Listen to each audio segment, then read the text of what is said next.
Bienvenidos a mi canal. El encuentro entre la presidenta y los campesinos no fue un simple acto protocolario, fue una demostración de liderazgo real, cercano y valiente que muchos mexicanos habían estado esperando. En un país donde las promesas políticas a menudo se quedan en palabras vacías, esta acción se destaca por ofrecer soluciones concretas y tangibles que afectarán directamente la vida de quienes trabajan día tras día en el campo, enfrentando dificultades económicas y falta de apoyo.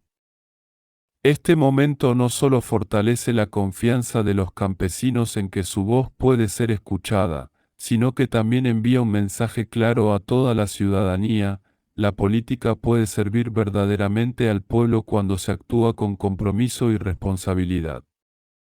Ver a los campesinos emocionados, agradecidos y sorprendidos ante respuestas inmediatas y efectivas es un recordatorio poderoso de que las soluciones reales son posibles cuando los líderes priorizan a las personas por encima de la burocracia o los intereses personales. Escucha esto. Buenos días a todas y todos. Carlos Navarro de Heraldo Media Group. Presidenta, ¿de qué manera van a estar apoyando a los productores en el caso cuando ellos venden su maíz a los privados y la diferencia es muy grande? Simplemente una pieza de un elote cuesta 13 pesos en el supermercado y les pagan muy por debajo de ese precio. ¿De qué forma ustedes están apoyando con este fondo, este apoyo? Pero en estos casos con los privados que también se ven marginados, ¿de qué forma les van a estar apoyando? Recuerda que el elote tiene un precio distinto, el carnoso, el que comemos directo, del maíz ya seco, que es el que se transforma en harina, son precios diferentes. Ahora, vamos a estar vigilando estos acuerdos integrales, pero tiene razón, los 13 pesos no se le pagan al productor, con todo, tienes toda la razón. Ahora, este acuerdo, ¿por qué no platicas cómo se hicieron los acuerdos entre empresas y productores? Gracias. Muchas gracias, Presidenta. Gracias por la pregunta. Te contesto con un ejemplo. Hace unos meses, en una gira de la Presidenta, fuimos a Tlahualilo, en Durango, y los productores de ahí, que producen melón y sandía, se acercaron a la Presidenta y le dijeron: oiga, nos están pagando nuestro melón a 2 pesos, ¿se acuerdan? La Presidenta dijo: esto no puede ser, y nos instruyó. Entonces fuimos y buscamos para los melones y las sandías de ese lugar compradores en las centrales de abasto del centro de la República e incluso con Walmart. Entonces, ¿qué hicimos? Pues acuerdos directos, porque quien les compraba el melón o la sandía a 2 o 3 pesos, pues era el intermediario, también conocido en el campo como coyote. Ese acuerdo no tuvo que cambiar nada, saltaron el precio, no sé exactamente, no me acuerdo, qué sé yo, 4 o 5 veces. Eso que tú dices es muy cierto, nos pasa en determinadas épocas del año con verduras. 100%, 200% de diferencia entre el precio al productor y al consumidor en el tomate o la cebolla. Tú dices: ¿y esto? Pues es simplemente tantos intermediarios entre medios. La fórmula de la Presidenta es acuerdos directos de comercialización. La Presidenta, la Cuarta Transformación, han dicho, es parte de un cambio de modelo económico. Estas prácticas vienen del modelo capitalista. ¿De qué forma desenraizar estas prácticas, Presidenta? Hablamos de precio justo. Claro que pues nosotros vivimos en un mercado global y México tiene, pues es de los países que más tratados comerciales tiene en el mundo. No vino de la época en que nosotros gobernábamos, pero tiene sus ventajas y también tiene sus desventajas.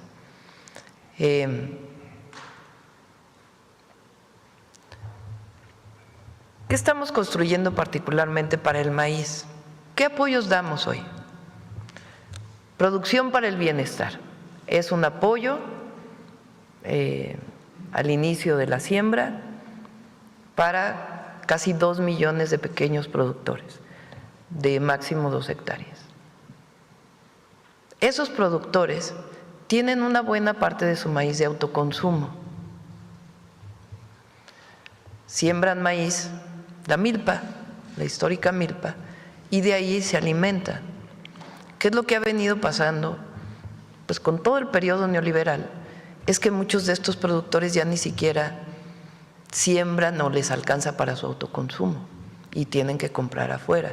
Y además se está perdiendo el maíz nativo, porque cada vez menos productores siembran el maíz nativo. El maíz híbrido pues se compra la semilla, no es transgénico, pero es un maíz híbrido que compra la semilla, no viene de desgranar el maíz como es la práctica tradicional en México y como se fundó el maíz. Entonces, esos 2 millones de productores tienen producción para el bienestar. ¿Qué dio adicionalmente el presidente López Obrador? Fertilizante gratuito. Prácticamente a los 2 millones se les da fertilizante gratuito, que se produce por Pemex, que antes todo se importaba y ahora ya se produce en una buena parte por Pemex. Entonces, esa parte, y además hay escuelas de campo que buscan que una parte de la siembra que se vaya transformando hacia recuperar la agroecología, que haya abonos orgánicos y no todo químico. Bueno, esos son los apoyos que hoy por hoy se dan y además el programa de Sembrando Vida a cerca de 450,000 productores que además reforestan el país. Entonces, esos son los 3 principales programas para el campo. Ahora, nosotros generamos uno nuevo que se llama Cosechando Soberanía, que es un programa de crédito especial que lleva seguros y que tiene una tasa de interés muy baja comparada con la que pueden encontrar en cualquier espacio financiero. Pero además del crédito, pues se tiene que garantizar de una u otra manera el precio. Entonces, para los 2 millones de pequeños productores que siembran maíz nativo, esta misma semana definimos ya el programa completo, que tiene que ver con muchos temas. Y para otros productores que pueden llegar hasta 20 hectáreas, que es, digamos, son como 200,000 productores, ¿o cuántos? De más de hasta 20 hectáreas. 2.4 millones de productores. No, pero no, sin quitándole los de 1 a 2 hectáreas.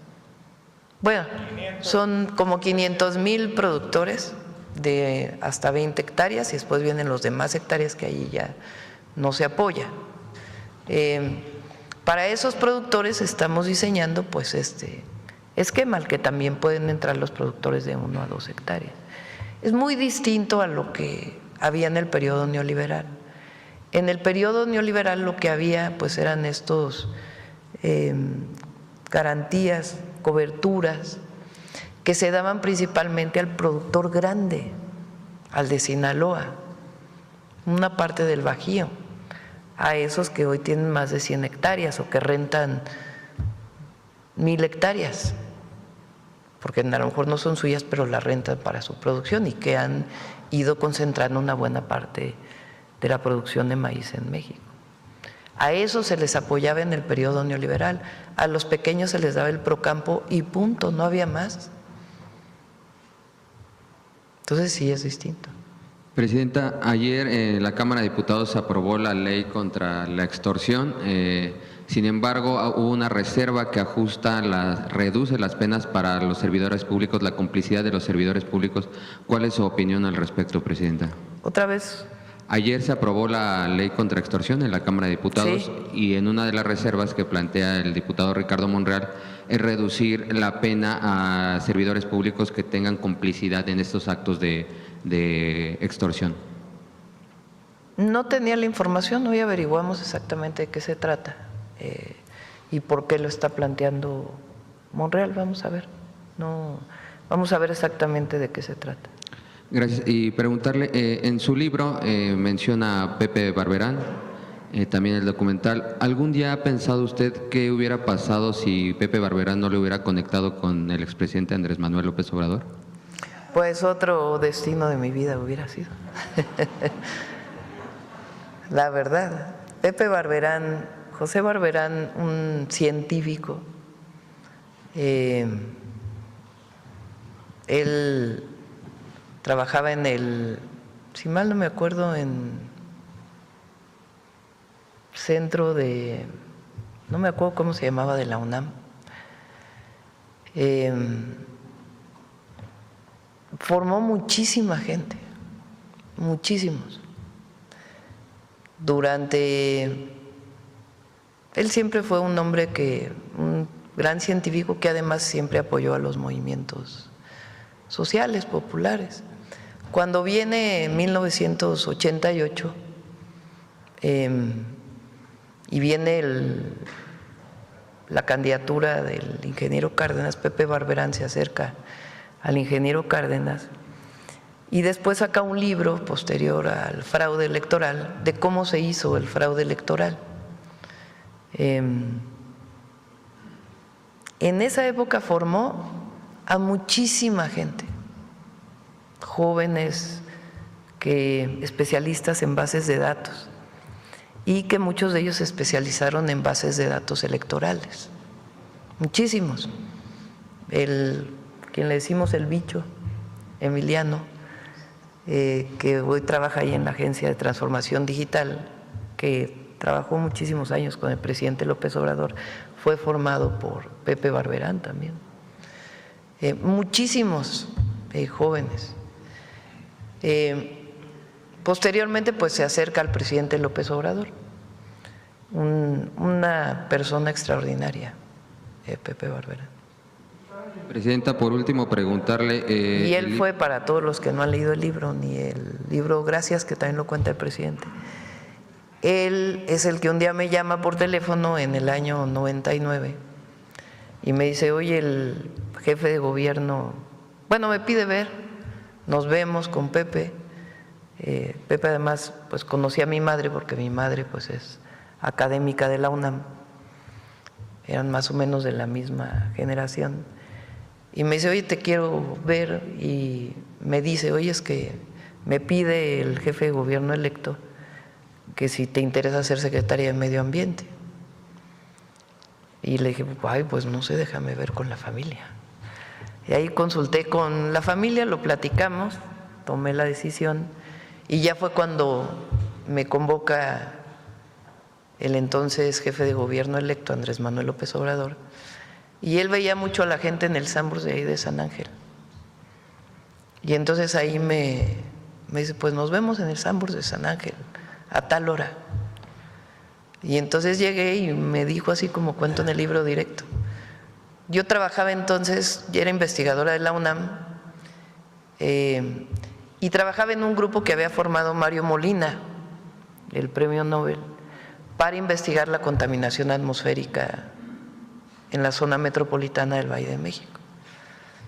Y entonces me dijo: oye, ¿tú sabes cómo bajar la contaminación? Así directo, sin nada.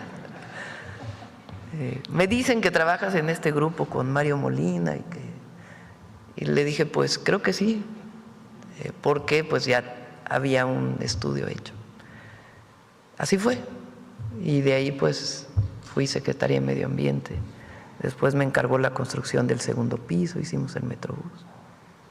Y el resto es historia. Y bajamos 30% el número de días de niveles altos de contaminación en la ciudad en 6 años.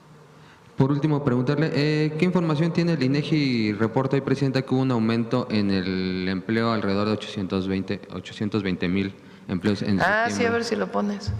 Es una buena noticia.